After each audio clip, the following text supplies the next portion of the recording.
નમસ્કાર. ઓમ વક્રતુંડ મહાકાય સૂર્યકોટિ સમપ્રભુ નિર્વિઘ્નમ કુરુ મે દેવ સર્વ કાર્યેષુ સર્વદા.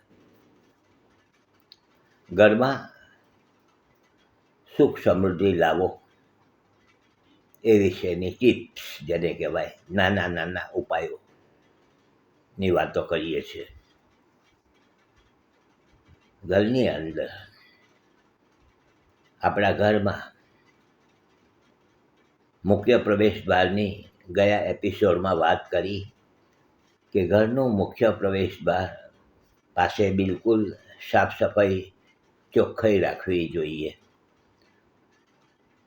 આપણે જે પગરખા દિવસ દરમિયાનમાં આપણે જ્યાં ફરતા હોઈએ છીએ બૂટ ચંપલો પહેરીને, તો એને આવીને સાઈડ ઉપર એક એવું સ્થાન બનાવવું, એક જગ્યા કે જ્યાં આપણે બધા મૂકી શકીએ બૂટ ચંપલો.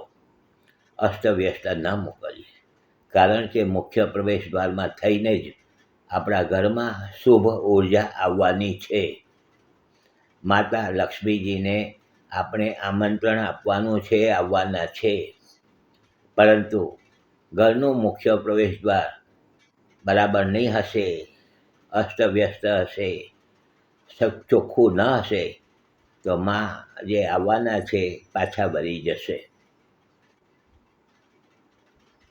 તો મુખ્ય પ્રવેશ દ્વાર પાસે આજુબાજુના ભાગમાં આપણે બને તો સાફ સફાઈ, ચોખ્ખાઈ દરરોજ સવારના પહોરમાં ચોખ્ખું કરવું જોઈએ, સાફ સફાઈ કરવી જોઈએ. અને સાથે અનુકૂળ હોય તો કંઈક નાની અમથી રંગોળી પૂરવાની કહું છું, અથવા તો પછી ઘરના મુખ્ય પ્રવેશ દ્વાર પર જે ઉમરો હોય છે તો એનું પૂજન કરવું જોઈએ. તો આ થઈ મુખ્ય પ્રવેશ દ્વારની વાત. પછી આપણે વાત કરીએ કે ઘરના અંદર દરેક જગ્યાએ બારી બારણા તો હોય જ છે. હવા ઉજાસ માટે બારી બારણા રાખેલા હોય છે. તો સવારના પહોરમાં બારી બારણાને બને તો ખુલ્લા કરી દેવા જોઈએ. શુભ ઉર્જાનું આગમન વહેલી સવારે થતું હોય છે. વહેલી સવારે ચોખ્ખી હવા આપણા ઘરમાં પ્રવેશ થાય છે. હવા કહો, ઉર્જા કહો, તો એ આપણા ઘરમાં પ્રવેશ કરાવવું હશે તો બારી બારણાને ખોલવા પડશે. તો મારે સાથે કહેવું જોઈએ કે દક્ષિણ દિશા અને પશ્ચિમ દિશામાં બારી બારણા જો હોય તો એને થોડાક ઓછા ખોલજો, સવારના ખોલજો, પછી બંધ કરી દેજો.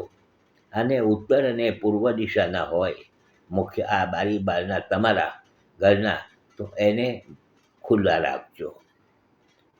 ઘરની પૂર્વ દિશા અને ઉત્તર દિશા શુભ ગણાતી હોય છે. ઉત્તર દિશામાંથી લક્ષ્મીજીનું આગમન થાય છે. ઉત્તર દિશા ઉપર જળ તત્વનો પ્રભાવ રહેલો છે. ઉત્તર દિશા ઉપર જળ તત્વનો પ્રભાવ રહેલો છે. અને આપણે કહ્યું કે માતા લક્ષ્મીજી પાણીમાંથી પ્રગટ થયા હતા, જળ તત્વ, ઠંડક. તો આ ખૂબ મહત્ત્વની વાત છે, સ્વીકારજો. કાલે પાછા નવા ઉપાયો આગળ વાત કરીશું.